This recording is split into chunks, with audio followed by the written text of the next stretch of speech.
I think everyone wants some hope and wants some optimism, and I think the Earthshot encompasses urgent optimism. That's what we're here for. Behind palace walls, a quiet power struggle between Prince William and Queen Camilla has reached a new boiling point.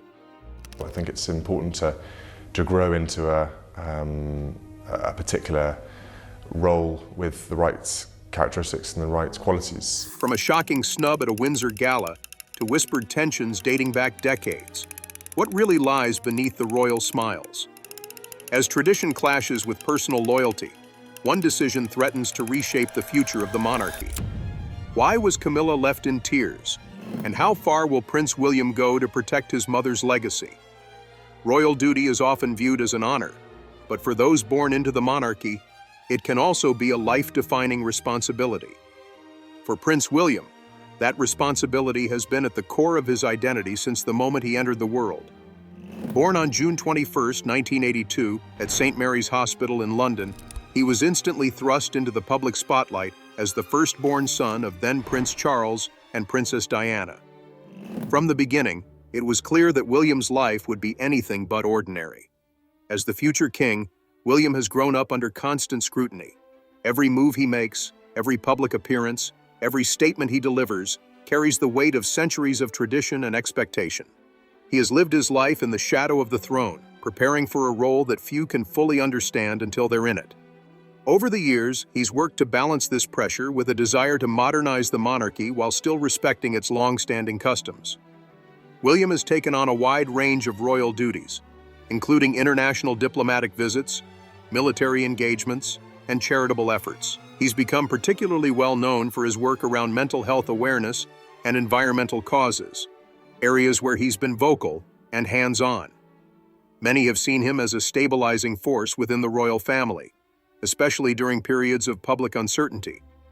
But behind the polished appearances and carefully chosen words, there are deep, personal dynamics at play, particularly when it comes to his relationship with Queen Camilla, the wife of his father, King Charles III. To understand the full picture, it's necessary to look back at the years leading up to the current royal landscape. For decades, Prince William managed his role with diligence and a clear sense of purpose. But the passing of Queen Elizabeth II in September 2022 marked a turning point, not just for the nation, but for William personally. With Charles ascending the throne, William was named the Prince of Wales, a title historically held by the heir apparent. The move brought him even closer to the crown and placed him under more pressure than ever before. The same period was also marked by instability within the royal family. The departure of Prince Harry and Meghan Markle in 2020 and the public interviews and allegations that followed left the monarchy in a vulnerable position. As the media and public attention turned increasingly critical, Prince William was seen by many as the anchor, someone trying to maintain a sense of continuity and calm amid the turbulence. While he managed the public-facing challenges effectively, a more private tension was slowly building within the family, this time involving Camilla, who had recently become queen consort. Camilla's presence in the royal family has always been a sensitive subject. She first entered the public consciousness through her involvement with King Charles during his marriage to Princess Diana. For many, especially those who admired and adored Diana, Camilla was a controversial figure. Despite her efforts to focus on public service and avoid the spotlight, public perception remained mixed. Her advocacy for causes like literacy and domestic abuse awareness helped shift opinions over time. Still, her ascent from Duchess of Cornwall to Queen Consort came with lingering resistance, not just from the public, but reportedly from within the royal family as well. Prince William, more than anyone, has carried the legacy of his late mother close to his heart. Diana was not just a royal figure to him. She was his role model, a guiding presence who shaped his values and his worldview. Her tragic death in 1997 left a profound mark on his life, a scar that would never completely fade. In public, William has always been diplomatic about Camilla's role. He has never openly spoken out against her, and in official settings, he has shown her the respect expected of a senior royal. But insiders have long suggested that behind the scenes, things are far more complicated. William has spent much of his adult life balancing the expectations of duty with the emotional complexities of family history. Supporting his father while also honoring his mother's memory has not been a straightforward task. Initially, William's relationship with Camilla was described as formal, civil, but not especially warm. As she became more visible and began taking on greater responsibilities alongside King Charles, the sense of unease reportedly grew. William, now holding a pivotal role in the monarchy's future, began to feel that Camilla's increasing presence didn't always align with the direction he envisioned for the institution. There were differences in tone, approach, and what each believed the monarchy should represent in a modern age. And while William was careful not to show this discomfort publicly, those close to the palace noticed the shift in atmosphere. According to sources familiar with royal dynamics, Camilla's prominence in official events brought with it a new level of complexity. Her presence wasn't just ceremonial, it was strategic, designed to reinforce the legitimacy of her role and support her husband, the king. But to William, who viewed the monarchy through the lens of his upbringing and his mother's experience, this was emotionally fraught. Diana's memory still held powerful influence in public discourse, and for William, embracing Camilla too fully could feel like turning away from that legacy. It wasn't about personal animosity, it was about emotional loyalty and the symbolic weight of history. Tensions between them weren't always overt. There were no public spats or heated exchanges. Instead, the distance revealed itself in subtler ways. A stiffness in interactions, differing priorities, and occasional behind-the-scenes disagreements over how certain events should be handled or who should be involved. William, by all accounts, is not someone who rushes to conflict. He prefers to lead by example and hold firm in his principles rather than engage in dramatic gestures. But over time, those principles began to clash more directly with Camilla's growing influence. When Charles officially became king, Camilla's status as queen consort was formalized, and she began appearing regularly at state events, ceremonies, and even private family functions with more visibility than ever before. It was a reminder that she was not just the king's wife, she was now a central figure in the monarchy. That shift, however, came at a cost. As Camilla stepped into her role more fully, William was increasingly forced to navigate a delicate line. Publicly, he had to show unity and present a stable front. Privately, he had to reckon with the emotional implications of seeing someone he had once associated with his mother's heartbreak now occupy one of the highest roles in the royal hierarchy. This internal conflict didn't just affect William, it shaped the way others viewed the royal family as well. Those attuned to the subtleties of royal behavior noticed the careful spacing at photo ops, the strategic positioning during public engagements, and the rare but telling moments when warmth seemed absent. Some royal commentators have described the situation as a silent struggle, a quiet but persistent undercurrent that influences everything from public appearances to major decisions within the household. What was meant to be a display of unity became the setting for a difficult moment between two senior members of the royal family, Prince William and Queen Camilla. The source of the conflict? A name missing from the guest list: Camilla's eldest son, Tom Parker Bowles. Tom, a respected food critic and author, has long kept a relatively low profile when it comes to royal affairs. Despite his mother's position, he has never taken on official royal duties and has remained largely outside of the institution's inner circle. Still, Camilla has always remained close to her children from her first marriage and has worked to gently integrate her family into the wider royal world. Leading up to the Windsor event, Camilla reportedly requested that her son be included among the invited guests. From her perspective, it was a symbolic gesture, one that would reflect her growing role within the monarchy and the desire to present a more unified, blended royal family. After all, she was now queen consort, and this event was meant to represent the royal family in its full capacity. But Prince William, now Prince of Wales, and second only to the king, saw things differently. For him, the line between personal life and royal duty was not to be blurred. He had inherited not just a title, but a responsibility to uphold tradition, structure, and clarity within the institution. William believed that the monarchy needed to remain anchored in its principles, especially as it faced ongoing scrutiny from the public and the media. To him, inviting Tom Parker Bowles, someone with no official royal role or bloodline connection, into such a high-profile royal event would set a precedent that could have long-term implications. It wasn't personal, insiders say. It was about protecting the integrity of the institution and maintaining clear boundaries around who represented the monarchy in an official capacity. When the official guest list was finalized, Tom's name was noticeably absent. For many, it may have seemed like a simple oversight. But those familiar with palace dynamics quickly understood the decision had been deliberate. Camilla, taken aback by the exclusion, reportedly made multiple appeals to have the decision reversed. But William stood firm. This decision wasn't made on a whim. In William's eyes, allowing Tom to attend in a semi-official capacity could lead to confusion about roles and expectations, especially as the monarchy continues to modernize and redefine itself. William's commitment to structure is well documented, and he has often been praised for his clear, consistent approach to royal responsibilities. But in this instance, that same clarity came with a cost. On the evening of the gala, the consequences of the disagreement were laid bare. Guests arrived in style, escorted through the castle gates under the glow of evening lights. Photographers snapped away as dignitaries, celebrities, and senior royals made their way into the event space. But behind the scenes, something unexpected was unfolding. Tom Parker Bowles, who had reportedly assumed he would be attending alongside his mother, was turned away at the entrance. Security personnel, acting under official instruction, denied him entry. The moment was quiet, but carried immense emotional weight.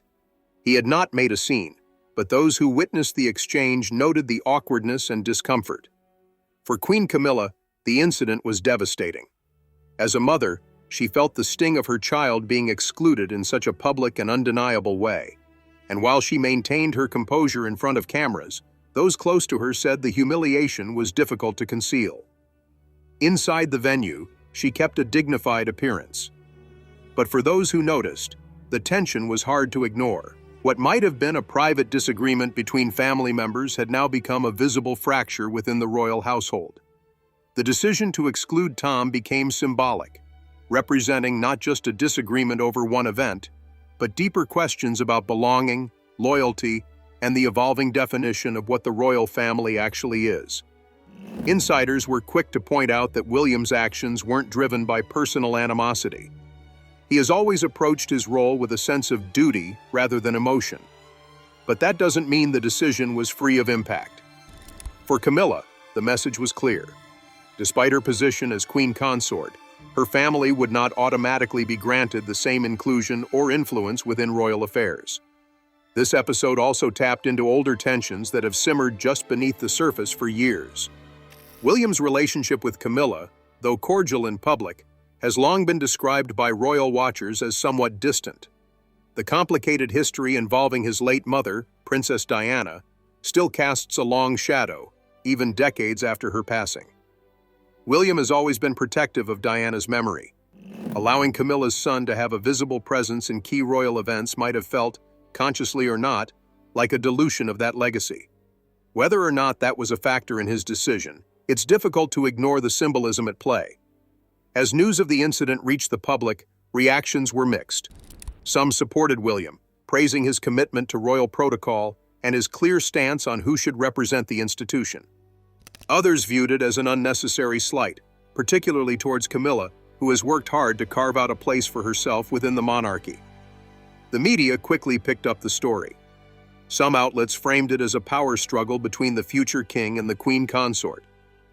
Others pointed to a broader issue: how the monarchy handles the integration of blended families and modern dynamics in a world where tradition no longer holds the same authority it once did. In private, the royal family tried to contain the fallout. There were no official comments, no statements released to explain or defend the decision. But behind the walls of Windsor and Buckingham Palace, the event had clearly deepened a divide that had already existed for some time. Camilla, according to those close to her, was hurt not only by her son's exclusion, but by what it represented.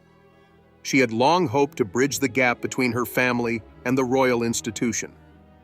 This incident, however, made it clear that such integration would have its limits. As for William, he remained focused on the bigger picture. Those familiar with his thinking said he viewed the decision not as a personal rejection, but as a necessary measure to protect the monarchy from blurring lines that could lead to confusion and loss of public trust. In many ways, this situation captures the modern challenge facing the royal family: how to stay rooted in tradition while adapting to new realities.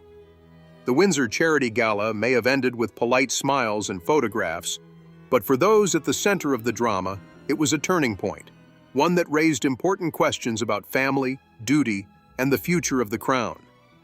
Behind the castle walls, it became clear that what many had assumed was a smooth and civil relationship between Prince William and Camilla was far more fragile than previously understood. Up until then, their interactions had been professional and mostly cordial. They appeared together at royal events, stood shoulder to shoulder for official photographs, and shared moments of polite exchange. But beneath those surface-level gestures, years of quiet strain had built up. Those close to the royal family say that William's decision to block Tom's attendance at the gala was not made lightly. He had been firm about upholding the rules and roles that defined the monarchy. Still, to Camilla, it felt like a message. Regardless of her title as queen consort, her family would remain on the fringes of royal life. The emotional weight of that message struck her deeply. Camilla has always been protective of her children. Even as she took on increasingly public roles, she remained a hands-on mother and maintained strong personal bonds with both Tom and her daughter, Laura Lopes. While she had long accepted that her children would not have official royal roles, she had hoped there might be space for them to be present at important family occasions, not to be elevated to royal status, but simply acknowledged. When Tom was denied entry at Windsor, it didn't just highlight a disagreement between William and Camilla. It underscored an issue that the royal family has faced for generations: where to draw the line between family and firm. For Camilla, this was not about protocol. It was about inclusion. For William, it was exactly the opposite. The monarchy, he believes, survives through structure. Everyone has a place, and those places cannot be adjusted to accommodate personal relationships. While no one in the family spoke publicly about what had happened, the body language in the weeks that followed told its own story. At official events, William and Camilla appeared side by side, but observers noted the lack of warmth. No extended glances, no friendly conversation, just formal politeness. In the royal family, where expressions are often tightly managed, it's the smallest gestures that reveal the most. The tension became even more noticeable at King Charles III's coronation on May 6, 2023. Held at Westminster Abbey, the ceremony was a moment of deep tradition and historical significance. Yet for those watching closely, it was also a display of something else, something more personal. As King Charles and Queen Camilla walked down the aisle, members of the congregation bowed in respect. But when Camilla passed, some heads remained still. It was a subtle but powerful moment, and it didn't go unnoticed. While it's unclear whether this was coordinated or spontaneous, it added fuel to the speculation that not everyone within the royal circle was entirely supportive of her position. Reports later suggested that part of the discomfort stemmed from Camilla's guest list for the coronation. According to palace insiders, she had invited a number of personal friends and family members, some 20 individuals, many of whom had no direct link to the monarchy. Among them was her son, Tom. Meanwhile, several longtime royal aides and figures who had supported Camilla's path into the family were left out. That choice raised eyebrows within the palace. For a ceremony as symbolic and historic as the coronation, invitations carry immense significance. Including her personal circle while omitting others, some felt, was a misstep. It was seen by a few as prioritizing her own social circle over those who had helped her gain public acceptance over the years. Prince William and Catherine, Princess of Wales, were reportedly not pleased. Sources close to the couple described them as disappointed and taken aback by the decisions made behind the scenes. Catherine, often known for her grace under pressure, reportedly kept her distance during the event. Observers noted that she did not offer Camilla the same gestures of warmth she often extends to other family members. While subtle, these interactions, or lack thereof, sent a clear signal to those familiar with royal dynamics. Even Prince Harry, despite his own strained relationship with the family, was said to have quietly echoed some of the same frustrations about the coronation arrangements. While he has made headlines for stepping away from royal duties, in this instance, he reportedly understood the discomfort others felt around the guest list and what it represented. The fallout didn't stop at the Abbey. When it came time for William to oversee the Windsor charity event later that year, it's widely believed that the decision to leave Tom Parker Bowles off the guest list was influenced, at least in part, by the events of the coronation. If that's true, it suggests that William's move wasn't just about tradition. It was also a response to what he saw as Camilla overstepping, using her position to shift the balance within the royal household. The public reaction to all of this was divided. In the media, some reports painted William as a strict guardian of royal customs, someone unafraid to make difficult decisions to preserve the institution. Others suggested he was being too rigid, failing to consider the human side of the situation. On social media, the debate was just as heated. Some praised William for staying firm on the rules, while others empathized with Camilla, arguing that excluding her family reinforced the idea that she would never truly be accepted. Royal experts weighed in too. Some argued that this moment revealed a broader shift in how the royal family operates. Less room for informality, more emphasis on hierarchy. Others saw it as a reflection of personal history. For William, the son of Princess Diana, Camilla has never been just another royal. She represents a chapter in his life that is still deeply emotional. Even if he respects her as queen consort, it doesn't mean the past disappears. Inside the palace, there's an unspoken understanding that certain topics are best avoided. One of them is the depth of William's feelings about his mother and how they affect his relationship with Camilla. It's rarely addressed directly, but it hangs in the background, shaping decisions and influencing attitudes. In the wake of the Windsor event and the coronation, some efforts were made behind closed doors to smooth things over. Charles, now caught in the middle between his wife and his son, reportedly attempted to bring a sense of calm. He has always preferred quiet diplomacy over confrontation, and those close to him say he has been working to keep lines of communication open. Still, the rift is real. And it's not just about one event or one decision. It's about years of emotional history, conflicting visions for the monarchy, and the challenge of navigating family relationships under the most public spotlight imaginable. Inside palace walls, the fallout had turned into something that required careful management. The monarchy, an institution built on image, stability, and unity, could not afford to appear fractured in the eyes of the public. King Charles, a man well-versed in family tension, knew that this moment could either signal a turning point or spark further division. According to palace insiders, he approached the issue with a mix of diplomacy and calm resolve. He understood William's reasons for standing firm on tradition, but he also recognized the emotional toll it was taking on Camilla. For decades, Charles had seen Camilla work hard to overcome public judgment and solidify her place within the royal framework. She had done it quietly, without insisting on attention or titles in the earlier years of their relationship. But now that she had assumed the role of queen consort, she was seeking something more, a genuine sense of belonging, not just for herself, but for her family as well. The exclusion of her son, followed by silence from much of the inner circle, had shaken that sense of belonging. Charles reportedly spoke to both William and Camilla privately, urging caution and a focus on long-term unity. His position was complex. On one hand, he deeply values William's commitment to preserving the traditions that have guided the monarchy for generations. On the other, he is emotionally tied to Camilla and aware of the deep pain this situation had caused her. His solution was not to take sides, but to find a way forward that would preserve both family and institution. In an attempt to diffuse the growing discomfort, Charles called for a private family meeting.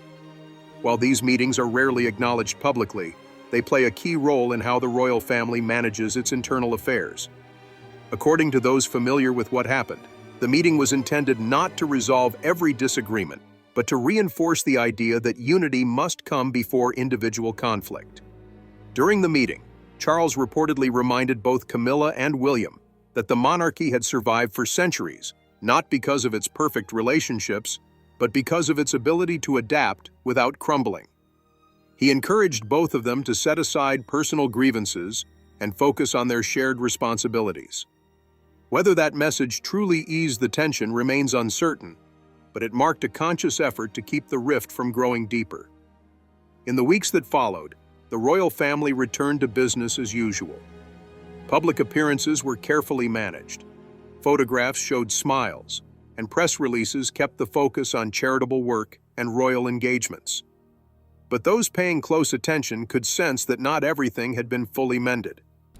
The dynamic between Camilla and William remained polite but distant, and behind the scenes, the division was still present. What made matters worse for Camilla was that this wasn't the only difficult moment her family had recently faced. In another quiet but symbolic decision, Prince William chose not to renew a long-standing professional relationship with Camilla's sister, Annabel Elliot. Annabel, a respected interior designer, had worked closely with King Charles for nearly 2 decades. Her role had included overseeing the redesign and decoration of royal properties in the Duchy of Cornwall, a private estate used to support the heir to the throne.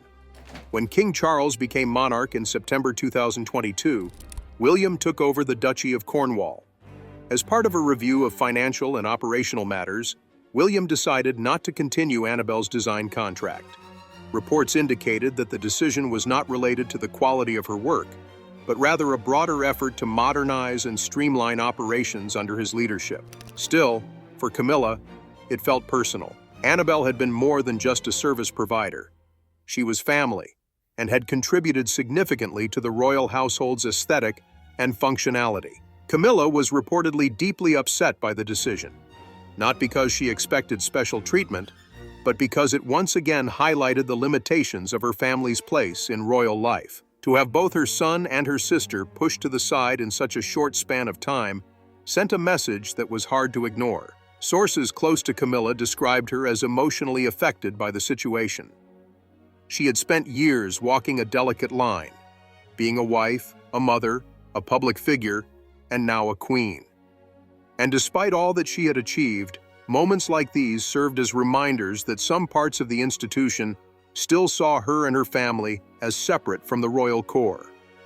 For William, however, these choices were about leadership, not emotion. Since becoming the Duke of Cornwall, he has aimed to bring a modern, business-like approach to royal responsibilities. He pays income tax on duchy earnings, something not done by previous generations, and has signaled a desire to operate the estate with transparency and efficiency. From his perspective, ending Annabel's role was a logical and necessary decision, one that fit into his broader goals of reform and accountability. That doesn't mean the emotional consequences weren't considered. But William has shown time and again that he views the monarchy as something larger than any individual. To him, protecting its future sometimes means making decisions that are uncomfortable but necessary. In both the Tom Parker Bowles situation and Annabel Elliott's departure, he appeared to be sending a consistent message. Royal roles and responsibilities are not automatically extended to relatives, regardless of personal closeness.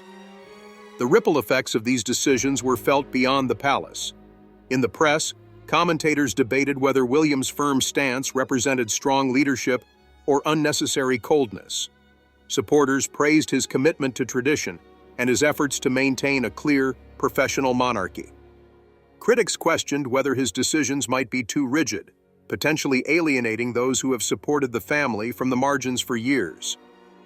What emerged from all of this was a clearer picture of the challenges facing the royal family today. The modern monarchy is not just about waving from balconies and attending state dinners. It's about navigating deep personal relationships under the unrelenting gaze of the public. It's about holding on to centuries-old traditions while trying to remain relevant in an ever-changing world. And it's about managing a family whose history includes betrayal, loss, scandal, and redemption. As of now, there is no indication that the tension between William and Camilla has completely resolved. They continue to appear together when duty calls, presenting the image the public expects. But insiders say their relationship remains distant, defined more by obligation than affection. Camilla, ever the realist, understands the stakes. She knows that pushing too hard could strain things further, and so she has reportedly chosen to internalize her frustrations rather than risk open conflict. William, meanwhile, continues to focus on his vision for the monarchy, one grounded in tradition, discipline, and long-term thinking. King Charles remains at the center, trying to hold it all together. His reign may be new, but the challenges he faces are as old as the institution itself. Whether this current rift can be fully healed remains to be seen.